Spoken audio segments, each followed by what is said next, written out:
자, 그러면 이제 1학기의 고지전 최고 난도 문항들을 이제 소개하면서 문제 풀이에 한번 들어가 보겠습니다. 중간고사 이제 22번 하고 사실은 이제 23번 두 문제가 어려웠어요. 근데 23번은 이제 경우의 수 문제인데 제가 앞으로 이제 고지전 풀어드릴 거에 2학기 기말고사의 킬러 문제는 사실 함수의 포장지를 갖고 있지만 본질은 경우의 수란 말이에요. 그래서 어떻게 보면 이제 경우의 수라는 주제를 두 번 설명하기에는 좀 아쉬움이 남아서 22, 23번 두 문제가 이제 제일 어려웠던 편인데 그 중에 이제 다항식 쪽에 포커스를 잡아서 22번을 제가 소개해드립니다. 요 문항은 굉장히 특별해요. 왜냐하면 제가 이제 단대부고에 천착해서 이제 준비를 시켰기 때문에 항상 한 6개년, 7개년치의 단대부고 기출들을 쭉 단원별로, 유형별로 정리를 해서 학생들 문제를 풀리는데 자료로 쓰고 있어요. 그러다 보면은 이제 뭐 학교 선생님들이 어떻게 시험 문제를 내는지 경향과 성향을 보는 거죠. 왜냐하면 사립학교니까 선생님들이 많이 안 변한단 말이에요. 이거 보면 이전에 냈던 시험 문제를 그대로 이제 끌어내는데 그 방식이 좀 독특해요. 언제치 기출문제였냐면 2016년도 2학년 1학기 2학년 기출문제입니다. 기말고사 18번 문항인데 옛날에 이제 옛날 이름으로 미적분 1이라는 이름의 시험지였어요. 지금은 현행 교육과정 수투랑 동일한 이제 교과목입니다. 그러니까 거기에 나왔던 문제를 사실 여러분들도 그 수투가 그대로 이제 다항함수를 주된 주인공으로 삼는 문제잖아요. 그다음에 거기에 이제 미분의 포커스를 제외하고 다항식으로만 문제를 풀게끔 문제를 바꿔낸 거예요. 그러니까 기존에 출제됐던 문항인데 2학년에 냈던 출제를 다항식의 포커스에 맞춰서 미분의 내용을 삭제하고 1학년 문제로 내버린 거예요. 문제 형태가 똑같습니다. 가지고 있는 어떤 문제 조건의 미정계수가 많기 때문에 그 관계를 찾기가 그 관계를 보기가 좀 까다로운 형태인 건데 기존에 출제된 형태가 다시 답습된 형태라는 거, 학년이 높았던 기출문제를 끌어내린 형태의 킬러 문제 제작이라는 거 그렇게 보시면 되겠고요. 24번은 이제 평범하다라고 볼 수 있긴 한데 문제 자체를 풀어보면 그때 이제 문제를 막 이제 빠른 시간 안에 풀어야 될 학생들이 굉장히 부담스러웠을 거예요. 문항의 출처는 이제 2018년도 교육청 3월 19번이고 실제로 이제 1학년 모의고사 문제를 그대로 끌어줬습니다. 몇 년째 학교 프린트에 있었는데 재작년에는 출제를 안 했다가 작년에 문제를 내되 원본보다는 훨씬 어려운 형태로 그 어려움의 양상은 원래는 숫자로 다 주어졌던 거를 전부 다 미지수로 미정계수로 바꿔서 시험을 출제했어요. 그래서 답도 뭐 미정계수를 포함한 문자로 답을 내야 됐기 때문에 조금 이제 복잡하긴 하지만 이게 아주 전형적인 프린트의 강화 변형 면제한 강화 변형한 형태거든요. 자, 그걸 한번 쭉 눈여겨보면서 이제 쫓아오시면 될 것 같습니다. 자, 문제를 같이 한번 풀게요. 자, 그러면은 자 중간고사 22번 1학기 중간고사입니다. 같이 한번 보겠습니다. 자, 문제는 이렇습니다. 자, 실수 P에 대해서 X에 대한 2차식이 정의되기를 fx는 P로 묶어서 3x의 제곱 빼기 2배의 알파, 베타, 감마의 합을 x의 개수로 가지고 알파, 베타, 베타, 감마, 감마, 알파를 상수함으로 가지는 이런 2차식이래요. 자, 그때 fx-2는 x 빼기 알파로 fx 빼기 4는 x 빼기 감마로 나눠 떨어진다면 문제에서 물어보는 건 이 fx를 x 빼기 베타로 나눈 나머지는 얼마인지 구해보세요 라는 게 이제 문제입니다. 일단은 이 fx가 p, x, 알파, 베타, 감마 5개의 문자가 있으니까 좀 부담이 되죠, 그죠? 일반적으로 수학을 조금 이제 체계화시키고 어렵게 느끼게끔 하는 한 기법이라 볼 수 있겠어요. 문자가 많습니다. 자, 그러면 일단은 이 나머지 정리 이야기를 한번 보면 f에다가 알파를 대입하면 f 알파 빼기 2가 0이라는 거잖아요. f의 알파가 2라는 얘기죠. 다음에 이제 f에다가 뭘 집어넣으면 감마를 집어넣으면 4라는 거죠. 근데 이 f 알파가 2다라고 했을 때 이 알파를 여기다 이제 쏙 넣을 때 부담이 좀 되는 거예요. 왜냐면 문자 많으니까. 문자 많으니까. 그렇지만 우리가 이제 다변수를 처리하는 어떤 기본적인 입장, 우리가 인수분해할 때 보통 정리하고 가는데 문자가 많을 때에는 대입하면서 한 문자에 대해서 중심 문자를 정해서 내림차순 정리하면 식의 구조가 쉽게 보인다라는 거 우리가 배웠죠, 그죠? 그래서 이제 알파를 집어넣으면서는 3알파의 제곱에 2알파의 제곱은 빠지는 거고 알파의 1차식은 그대로 남겨놓고 여기는 알파의 1차식들 아예 알파가 아예 없는 식 하나 이렇게 생각해 보면 생각보다 구조가 그렇게 복잡하지 않을 것 같아요. 그러니까 이제 대입하는 게 맞습니다. 자, f의 알파는 하고 이제 대입을 해주시면 이퀄 p로 묶었을 때요, 그죠? 알파 제곱 있고 여기다 이제 알파를 넣었을 때 베타 더하기 감마는 건드리지 맙시다. 빼기 두 배의 베타 더하기 감마의 알파가 있는데 여기 둘을 이제 알파에서 이제 알파로 묶어주면 베타 더하기 감마의 알파가 이제 묶이는 거고요. 그리고 남은 문자가 이제 베타와 감마의 이제 합이 되니까 묶어보면 벌써 이제 이게 동류항이죠. 그러니까 이거를 서로 이제 더해주면 마이너스에 이제 베타 더하기 감마가 되고 이제 알파로 묶인다. 이렇게 이제 봐주시면 되겠습니다.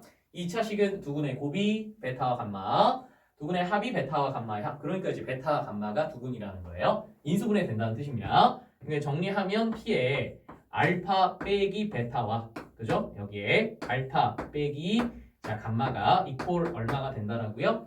자, 요 놈이 이제 2가 됩니다. 뭐 이런 뜻이겠어요, 그죠? 그럼 이제 F에 감마를 집어넣은 것도 이제 같은 뜻이 됩니다. 같은 뜻이 됩니다. 이때 이제 문항에 빠진 게 뭐 둘의 차이로 구성돼 있는데 알파보다는 이제 베타보다는 이제 감마가 크다라는 이제 기본 가정이 있었습니다. 자, 그럼 이제 감마를 넣는 것도 이와 같이 되겠죠? 느낌은 그죠?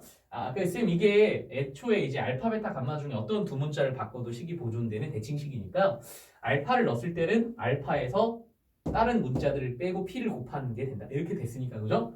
뭐가 되는지 이제 예상이 되죠. 근데 이제 이게 근원적으로 되는 이유를 설명하자면 이 식이 사실 개수들만 봐도 그죠? x제곱 하나만 보세요. 여기 세 개지만 하나만 보세요. x제곱 하나와 여기는 알파 베타의 합 하나랑 이 알파 베타의 곱을 묶어주면 이게 바로 이제 인수분해되는 식이니까 처음부터 설명하자면 이 식은 이런 구조였던 거예요. 그죠?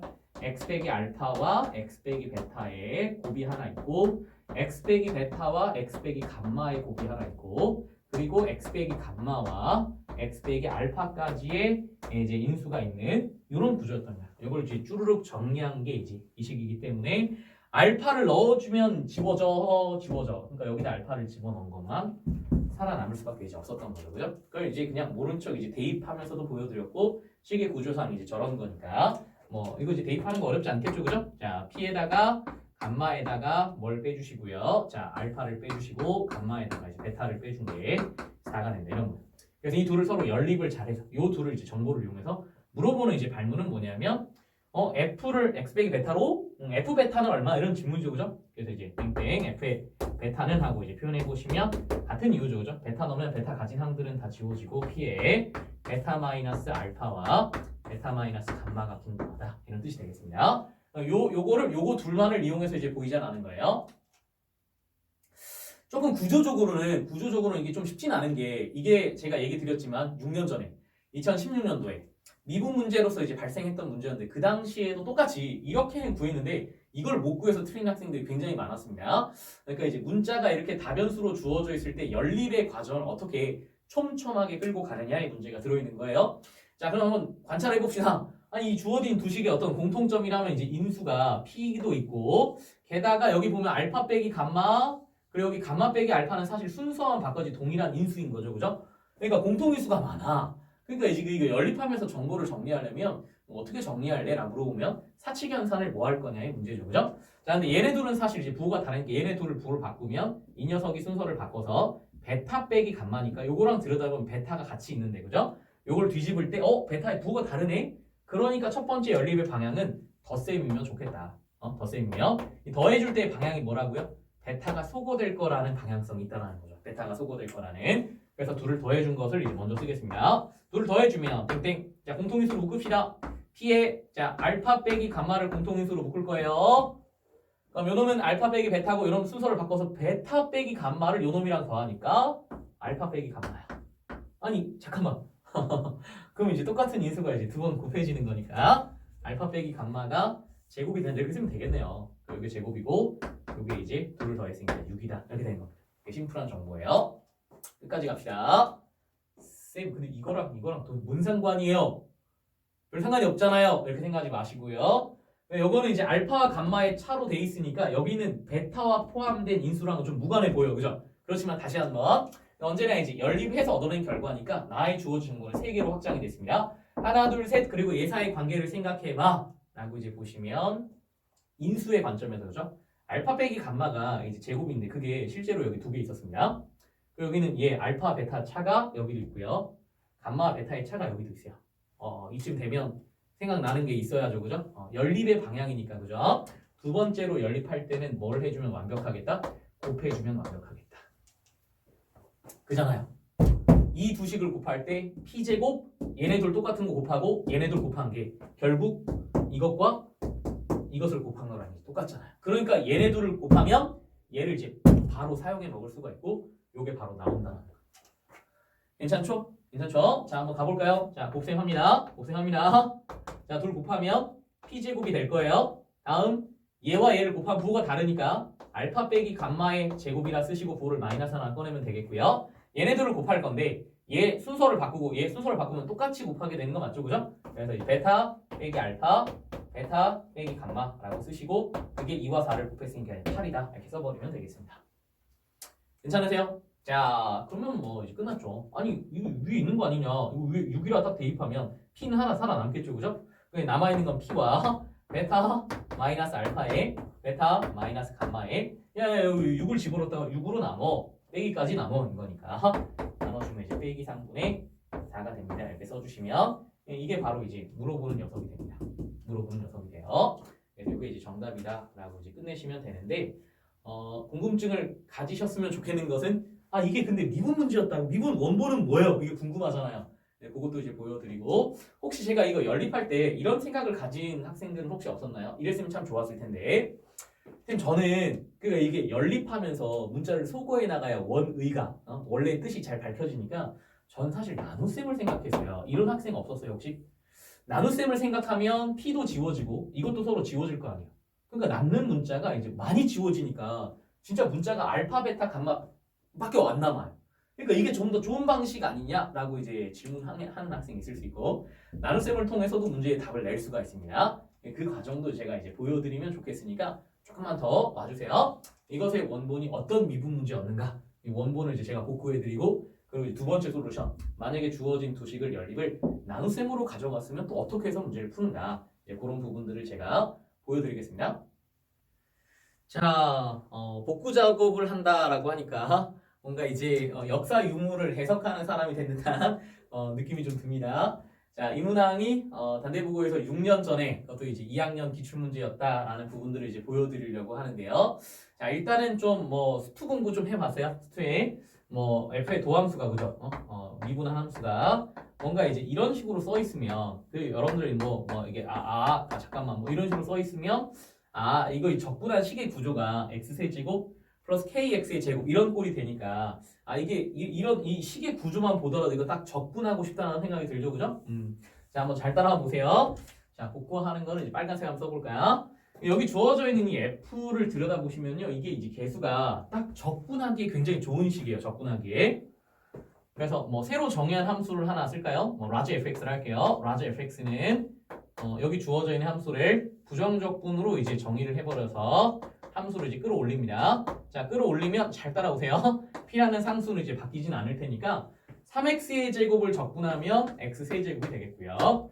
다음 저 1차식을 적분하면 2차식이 되는데 2라는 개수는 이제 소거가 되면서 알파 더하기 베타 더하기 감마의 x제곱이 되는 거고요.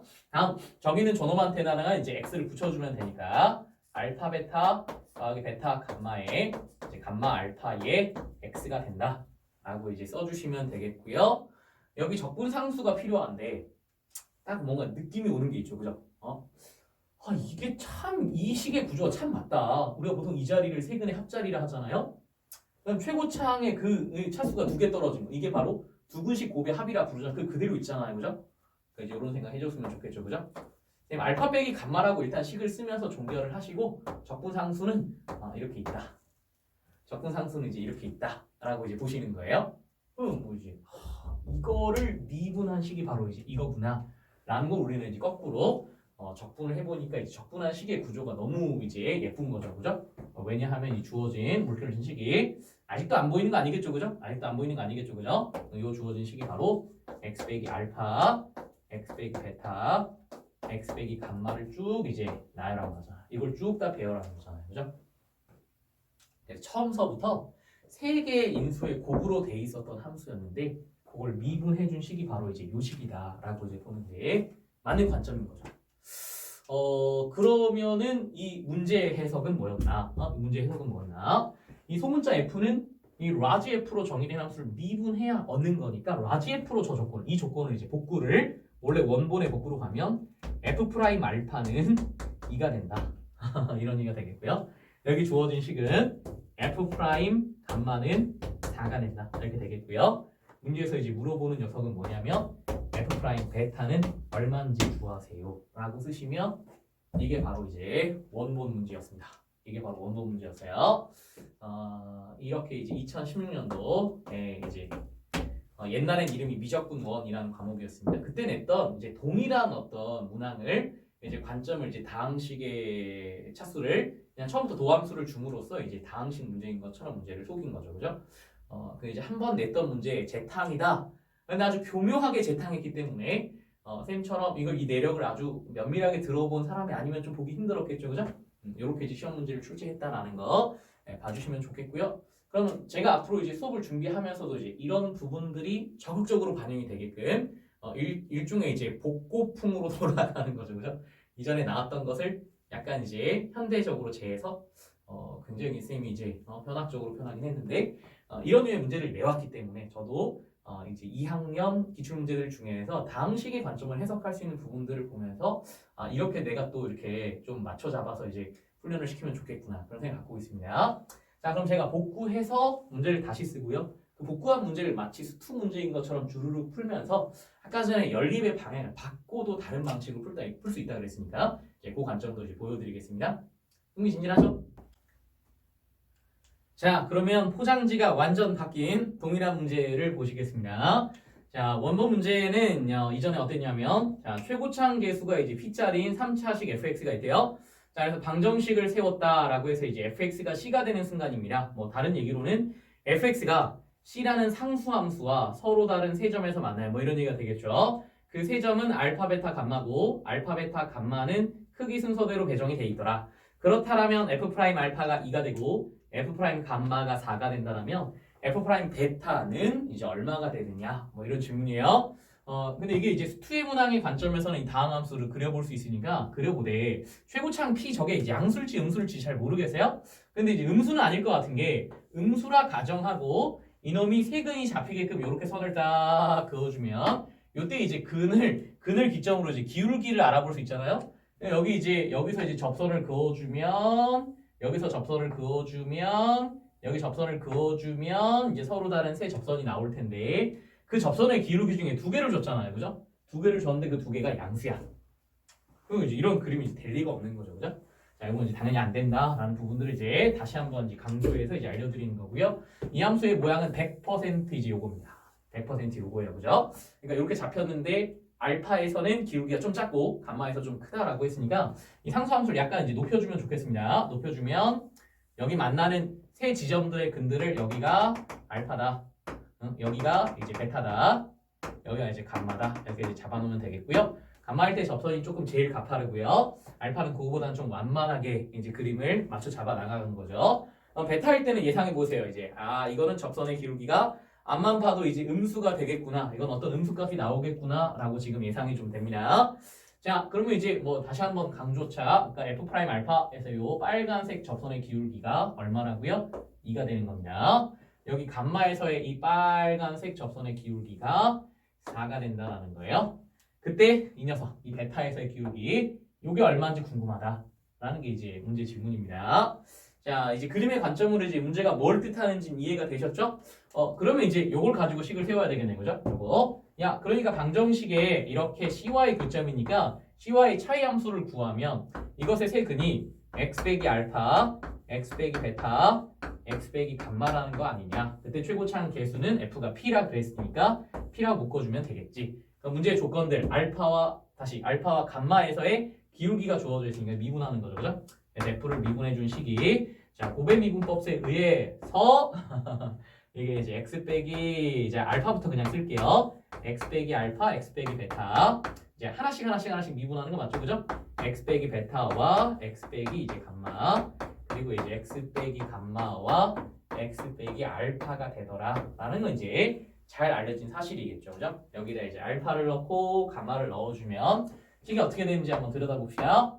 자, f 프라임, 자 알파를 집어 넣었어 라고 하시면 알파 쪽은 이제 사라지니까 p에 자 알파 마이너스 베타 그리고 알파 마이너스 감마만 살아남겠다. 자, 요게 2가 된다라는 거고요.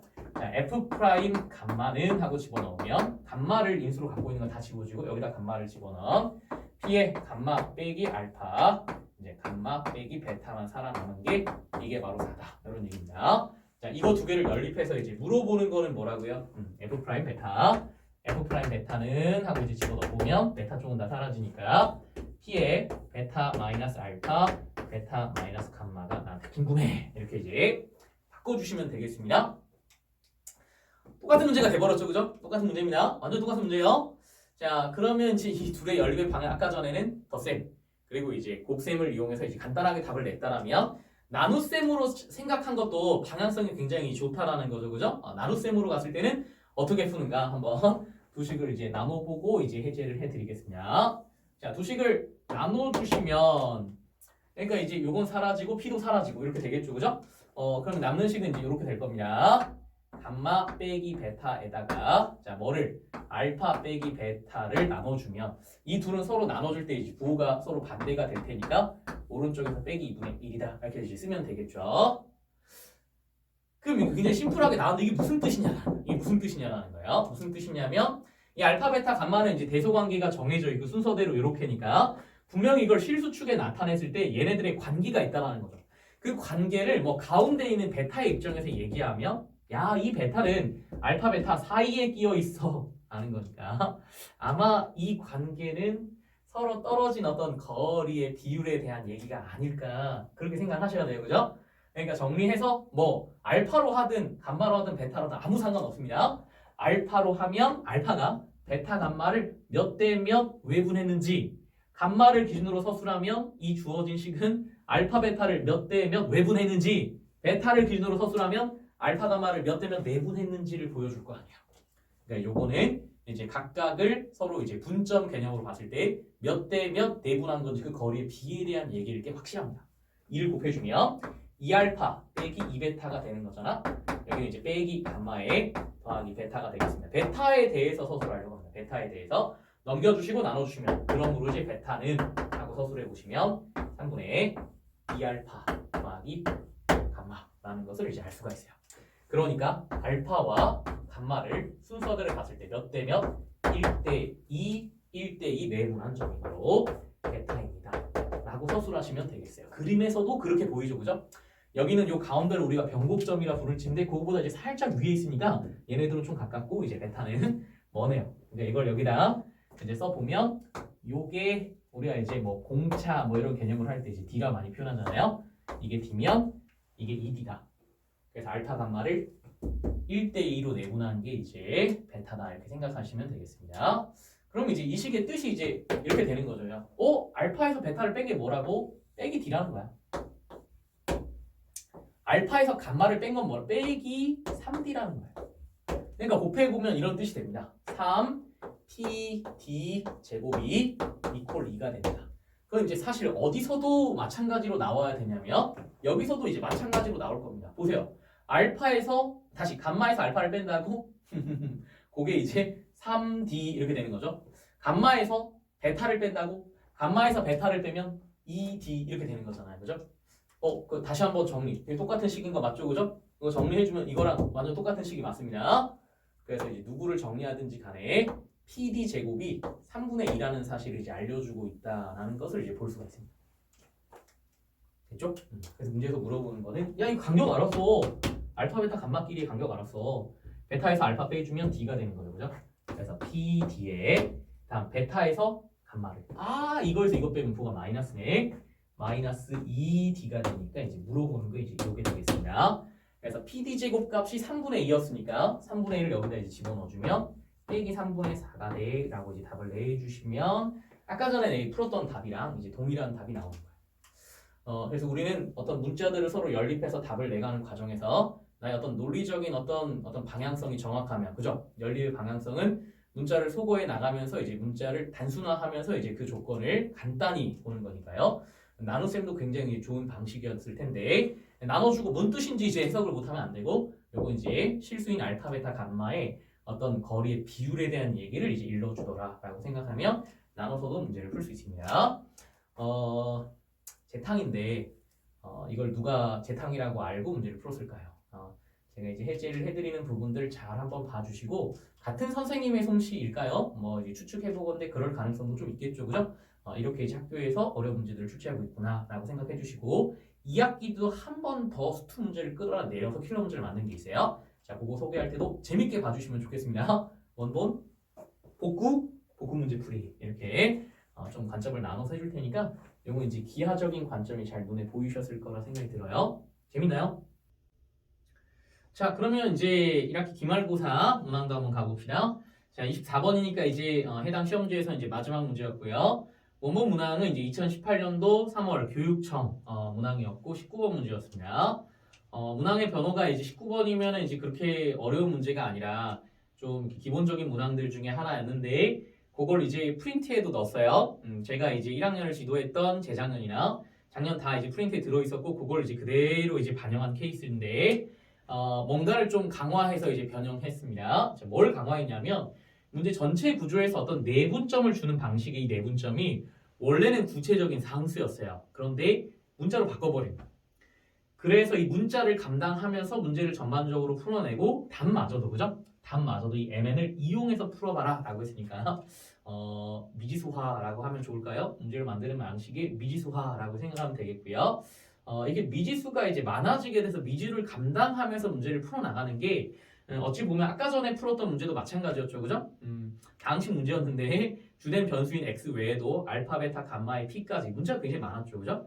이제 그거를 이제 감당하게끔 하는 게 바로 어떤 수학의 한 표현이라 볼 수 있겠습니다. 단대일보고에서 굉장히 많이 쓰는 어떤 문제의 변형 양식이니까 자, 잘 유념해서 이 문제를 봐주세요. 자, 문제는 이렇습니다. 자, 좌표평 위에 4점이 있습니다. 자, 원점 A, B, C가 있고요. 이 넷을 꼭지점으로 하는 사다리꼴 O, A, B, C가 있다. 사다리꼴이구나. 좀 너무했다. 저건 좀 감춰주면 더 좋았을 텐데 대놓고 이 사다리꼴이라고 이제 알려주고 있네요. 자, 그런데 한변 OC를 M 대 N으로 미지수로 내분한 점을 지나는 직선 L이 있다. 근데 이 직선 L이 이 사다리꼴 OABC의 넓이를 2등분한다라는 거야. 그래서 이 교과서에서는 교육과정상에서는 보통 삼각형의 넓이를 2등분하는 직선이 주로 많이 나오는데 지금은 사각형의 넓이를 2등분하는 형태로 좀 이제 체계가 높아진 겁니다. 자, 직선 L이 AB라는 선분과 만나는 점을 F라 했을 때 그럼 F를 기준으로 직선 OF를 생각해서 그 기울기를 여기 처음에 언급한 MN을 이용해서 나타내봐라 라는 게 문제입니다. 원본 문제는 이제 MN이 비율이니까 MN이 양수다라는 말이 들어있었는데 이제 그 표현은 이제 문제에서는 아주 정확하게 필요한 건 아니어서요. 자, 일단은 그거는 이제 쌤이 같이 받아쓰지는 않았습니다. 그럼 일단 그림의 상황을 봐야 이게 이런 류의 문제구나 이제 눈에 들어오겠죠, 그죠? 그림을 그리려면 자, 요 정도 뭐 일사분면의 느낌을 좀 강조해서 그림을 그리면 되겠죠, 그죠? 여기가 원점입니다. 자, 여기가 이제 O라는 점이 되겠고요. 하나, 둘, 셋, 넷. 요 정도 갑시다. 여기가 이제 A라는 점 4,0이 되겠고요. 다음 B라는 점이 1, 하나, 둘, 셋, 시야인 거니까 여기네요, 그죠? 여기 B가 바로 1,3이다가 되는 거고요. 여기 잡아주면 되겠죠? C라는 점이 마이너스 1,1이다.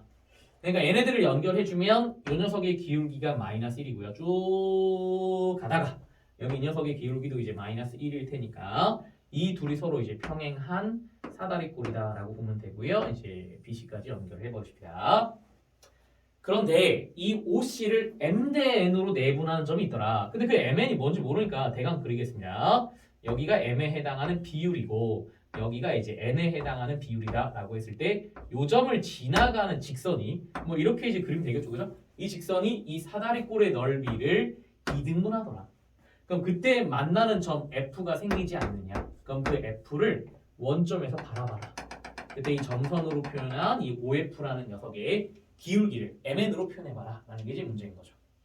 괜찮죠? 자, 그럼 이제 문제의 어떤 핵심은 이게 사다리꼴, 즉 마주보는 두 평행한 선분 사이에서 이루어진 일들이라는 게 중요합니다. 이 평행선에 대한 얘기는 나왔다면 사실 뭐 주제가 이제 비슷한데 언제나 관계가 중요한 거죠.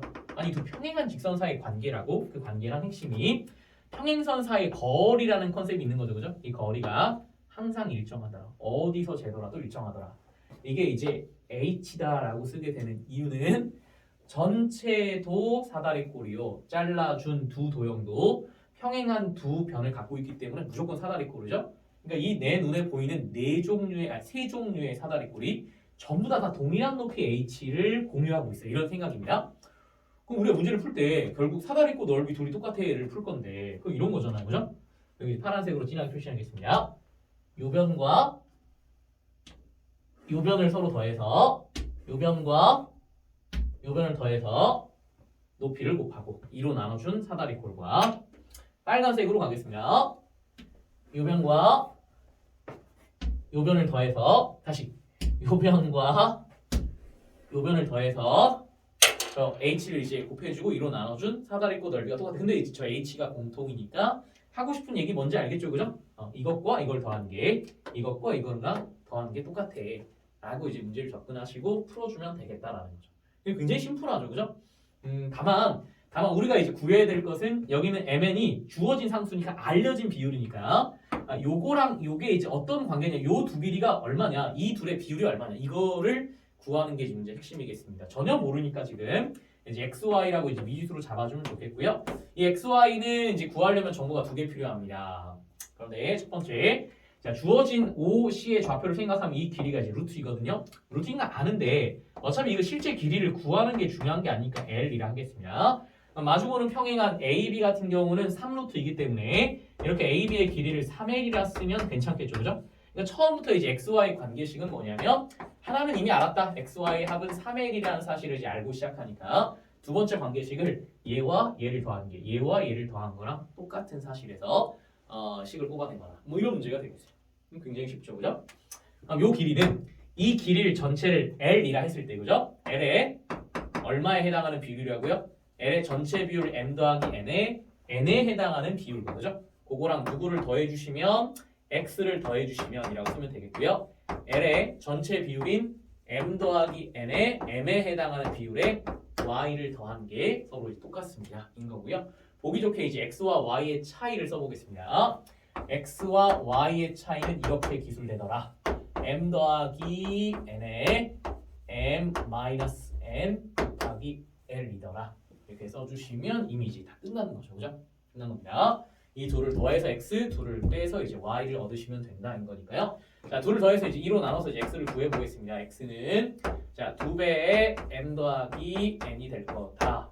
더하면 이제 3이라는 게 3m 더하기 3n으로 올라가니까 4m 더하기 2n 형태의 l이 될 거다. 인 거겠고요. y 값은 이제 밑에서 위에 걸 빼면 되죠, 그죠? 빼고 이제 2로 나눌 거니까 2배 m 더하기 n에다가 자 3m 더하기 3n의 얘를 분자를 빼는 거니까 오히려 이제 2m 더하기 4n의 l배가 되겠다라고 써주시면 이게 이제 y겠습니다, 그죠?